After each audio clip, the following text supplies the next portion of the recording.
Hey there. So I know you're hearing a lot of confusing news about what's happening with interest rates, especially with the Fed's big meeting coming up. As your real estate agent, I want to help you make sense of it all. It's not as complicated as it sounds, I promise. Here's the one main thing to remember. The Federal Reserve is likely going to cut its key rate soon.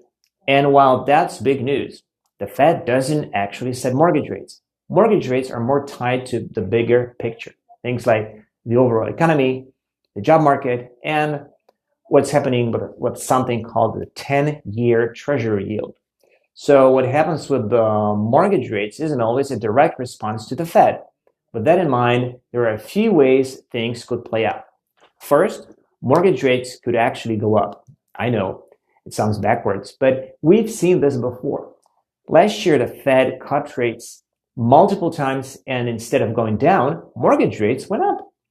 Sometimes the market has already factored in the Fed's decision, and it doesn't have the effect you might expect. Second, rates could just stay right where they are. Right now, a lot of people are seeing rates around that 6.25 to 6.5% range, which is a lot better than what we saw last year. With all the mixed information out there, some reports saying the economy is slowing down, others showing inflation is still stubborn. It's possible that mortgage rates will just hang in this range for a while as the market tries to figure things out. This would still be a welcome relief for many buyers. Finally, the third possibility, and the one we're all hoping for, is that mortgage rates could keep falling.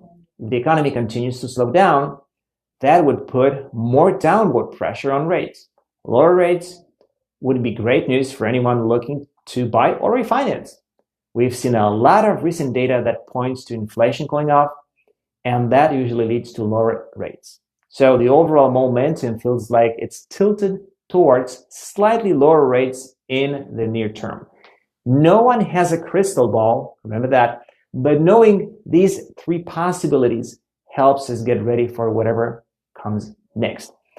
I'm Albert Stepniak, a realtor with Coldwell Banker here in beautiful South Florida.